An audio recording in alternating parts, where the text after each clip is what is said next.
मैं ही क्यों गरीब हूँ। गौतम बुद्ध की प्रेरणादायक कहानी। वैसे तो कहते हैं भगवान ने किसी को गरीब नहीं बनाया है, उन्होंने हर किसी को इतना दिया है कि वो अपना जीवन गुजार सकें, और अगर किसी को ज़रूरत से कम भी दिया है तो भगवान उसके लिए कुछ न कुछ ऐसी व्यवस्था कर ही देते हैं, उनका जीवन चलता रहता है। हम अक्सर दूसरों की अमीरी देखकर अपनी अमीरी और गरीबी का अंदाज़ा लगाते हैं। यदि हमारे पास 10 रुपये हों और सामने वाले के पास 100, तो हम अपनी नज़रों में गरीब हो जाते हैं और सामने वाला अमीर हो जाता है। हम यह नहीं सोचते कि एक व्यक्ति कितनी मेहनत से रुपये कमाता है, 100 काम कर रहा है, उसकी ज़रूरतें क्या हैं। हम तो बस दूसरे की दौलत देखते हैं और अपनी राय बना लेते हैं। गौतम बुद्ध की आज की प्रेरणादायक कहानी के माध्यम से आप जानेंगे कि भगवान बुद्ध के अनुसार कौन धनवान और धनवान व्यक्ति होता है।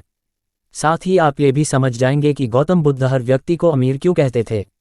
गौतम बुद्ध की कहानी आपको बहुत प्रभावित करेगी और बुद्ध की इस प्रेरणादायक कहानी से मिली सीख आपके बहुत काम आएगी।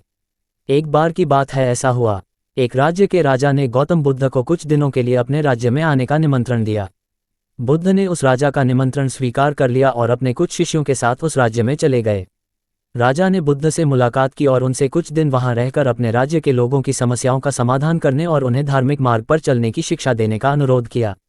बुद्ध ने राजा की बात मान ली और इस राज्य में 3 दिनों के लिए एक धार्मिक परिषद आयोजित करने का निर्णय लिया। गौतम बुद्ध के आगमन की खबर पूरे राज्य में फैल गई और धार्मिक सभा के पहले ही दिन बहुत से लोग आए। उसी राज्य के चौराहे पर एक भिखारी बैठा रहता था। उसे भी गौतम बुद्ध के आने की खबर थी, लेकिन वह सोचने लगा कि धर्मसभा में जाकर और यहाँ बैठकर उसे क्या मिलेगा। जैसे जैसे लोग आएंगे वे मुझे भिक्षा में कुछ न कुछ अवश्य देंगे। पहले दिन कई लोग आए और इस भिखारी ने अच्छी खासी कमाई की। अगले दिन फिर वही क्रम जारी रहा। भिखारी ने भीख मांगने के साथ साथ यह भी देखा कि धार्मिक सभा में जाते समय लोग उदास और दुखी हो रहे थे और उन्होंने उसे कुछ दिया भी नहीं। जब वह बुद्ध से मिलकर वापस आता है तो बहुत खुश दिखता है और खुशी खुशी भिक्षा भी देता है। यही सोचते सोचते दूसरा दिन भी बीत गया। तीसरे दिन जब बहुत कम लोग आए तो भिखारी परेशान हो गया। उसने कमाई नहीं की। उसने सोचा कि बुद्ध तो सबकी समस्याओं का समाधान दे रहे हैं, तो क्यों न मैं भी उनके पास जाऊं और अपनी गरीबी दूर करने का उपाय पूछूं। ऐसा सोचकर वह भी धर्मसभा में गया, लेकिन वहां लंबी कतार थी। बड़ी मुश्किल से उनकी बारी आई। बुद्ध के पास पहुंचकर उसने प्रणाम किया और कहा, प्रभु, इस गांव में सभी लोग सुखी हैं और सभी लोग धनवान तथा सुख सुविधा संपन्न हैं, फिर मैं गरीब क्यों हूं? तुम गरीब हो क्योंकि तुम हमेशा दूसरों से मांगते रहते हो लेकिन कभी किसी को कुछ नहीं देते हो। भगवान बुद्ध ने उस भिखारी को देखा। आपको लगता है कि लोग तुम्हें भीख में बहुत सारा धन देंगे, लेकिन आप किसी को बदले में कुछ भी नहीं देना चाहेंगे। ये सुनकर भिखारी बड़े आश्चर्य से बोला, हे प्रभु, क्या मैं लोगों को कुछ दूंगा? मैं भीख मांगकर ही गुजारा करता हूँ, मेरे पास देने को आखिर है क्या?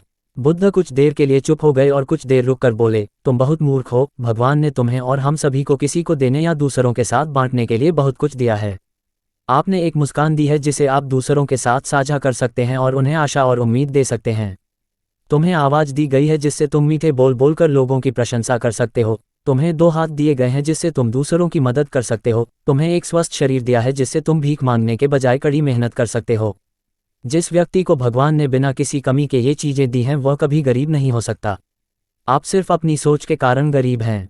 जैसे ही आप इस सोच से बाहर निकलेंगे, आप खुद को दूसरों की तरह अमीर समझने लगेंगे और आपकी ज़िंदगी भी बेहतर हो जाएगी। दूसरों की खुशी देखकर अपनी तुलना दूसरों से न करें। भगवान ने सभी को अमीर बनाया है, बस ज़रूरत है तो अपनी सोच सुधारने की। भगवान बुद्ध की बातें सुनकर मनुष्य को अपने जीवन का मूल्य समझ में आया और वह उनके द्वारा दी गई शिक्षाओं के अनुसार अपना जीवन जीने लगा। जब हम सभी अपनी तुलना दूसरों से करते हैं या दूसरों को खुश देखते हैं तो हमें लगता है कि हमारी ज़िंदगी खराब है और बाकी सब मज़े कर रहे हैं। हम अपने जीवन में कभी भी अच्छी चीज़ों पर ध्यान केंद्रित नहीं करते हैं। हम कभी यह नहीं सोचते कि भगवान ने हमें स्वस्थ शरीर दिया है, जो सबसे कीमती चीज़ है। आप कितने भी अमीर क्यों न हो, अगर आपका शरीर उपयोगी नहीं है तो वह पैसा भी किसी काम का नहीं है। और वहीं अगर आप गरीब हैं लेकिन आपका शरीर बिल्कुल स्वस्थ है तो आप अपने आप में एक अमीर व्यक्ति हैं। कोरोना काल में हम सभी ने देखा है कि पैसे से ज़्यादा जरूरी स्वस्थ शरीर है। सूचना सिर्फ मान्यताओं और जानकारियों पर आधारित है। यहाँ ये बताना जरूरी है कि यह मेरा वीडियो किसी भी तरह की मान्यता, जानकारी की पुष्टि नहीं करता है। किसी भी जानकारी या मान्यता को अमल में लाने से पहले संबंधित विशेषज्ञ से सलाह लें। धन्यवाद।